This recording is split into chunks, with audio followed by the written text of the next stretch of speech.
Our next Diedricksen Brothers hands-on treehouse building workshop, you'll be building a lot June 10th and 11th right outside Boston. I've got the money to do it, and I've got to put a wood floor in it, and have a heater in here, and have heat in the floor, radiant heat. How did I get into it? Because there wasn't any other work. We were building houses at the time, and houses stopped selling.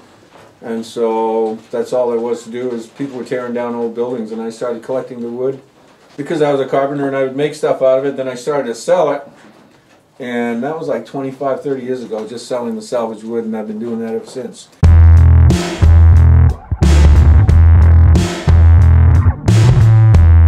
And now I actually relocate barns.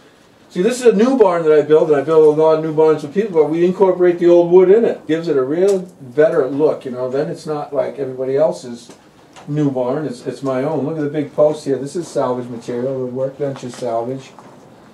Those wall purlins are salvage. That stick is salvage. You always have some cool stuff here, like even in the background, like that wood with that teal look patina on it, probably laden with lead, but that stuff looks so cool. Well, that color is so good. That's Rockingham Park green, and you know, I never have enough room. I always hoard more stuff. End up having to build a shed beyond the shed, and then they all get filled up with hoarded goods.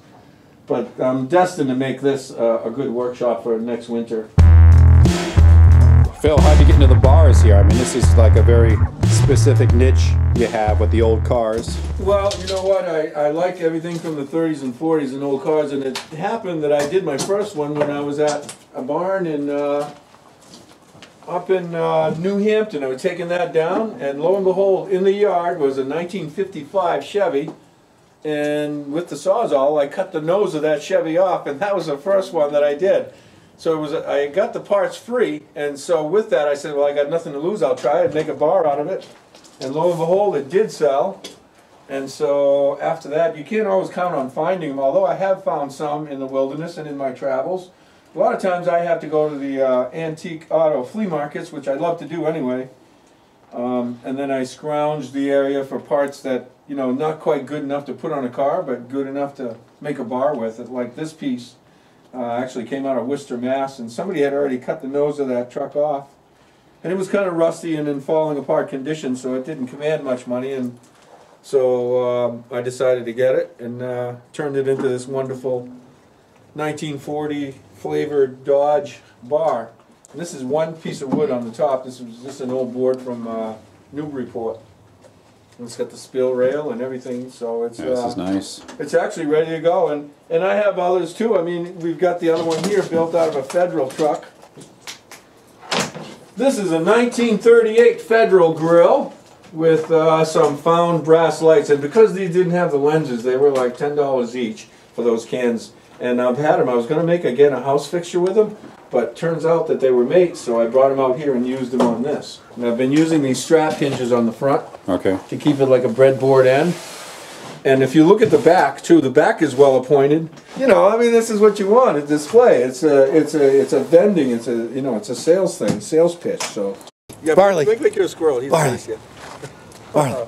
Yeah, you know what? It's not fancy planks. It isn't the best planks I had. It was what I had at the time. They were oxidated and brown, so I left them natural color.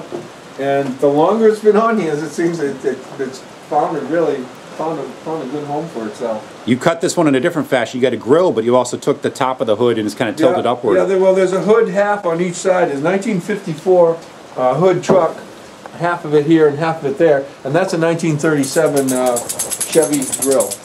Just the insert, the center insert. It's like a tiki voodoo bar. Yeah, that's from a Mexican wedding that I attended. My son's wedding in Mexico. They were natives were selling those signs, and I just bought them. I like that one, and that's great. And its back is carved the same degree that the 37 grill was carved to have that convex front of it. Yeah, it's funny how once in a while you find some piece you already have and it just fits perfectly over something. It just does. And some of the pieces that I've collected, I've put them on, and they really carried my pieces out of here. Those are pretty thick too. Yeah, I'm sure you'll figure out how to do it. See, this is a rubber thing, so it's easily, you can find it pressed against, and maybe even drill a hole there. You'd be able to put a little fastener on. It wouldn't take much to tie it to a truck. Well, I want to buy one of these off you, because even if we don't use it for the truck, I'll use it for something, for a tree house. It's safety glass. And so, again, so nautical as a porthole window, you know.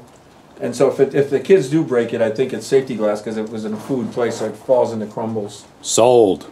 Good. Hey, if people want to find out more about your business and what you do, how do they contact you? CustomBarns.net, is that pretty much CustomBarns.net, but I've got a new website. It's going to be VintageWeDo.com. All right. So that's going to be the site that these things are going to be on. It's what is collective consciousness? What was around and cool in the '60s?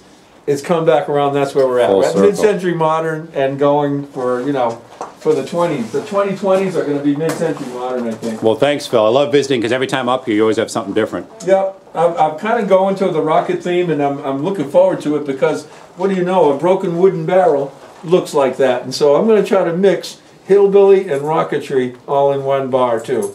So you have the theme of what do you call those moonshine guys and the moonshine rocket theme. So I mean, it's going to be answer to a lot of interest. Those that do moonshine and those that like rocket stuff. So.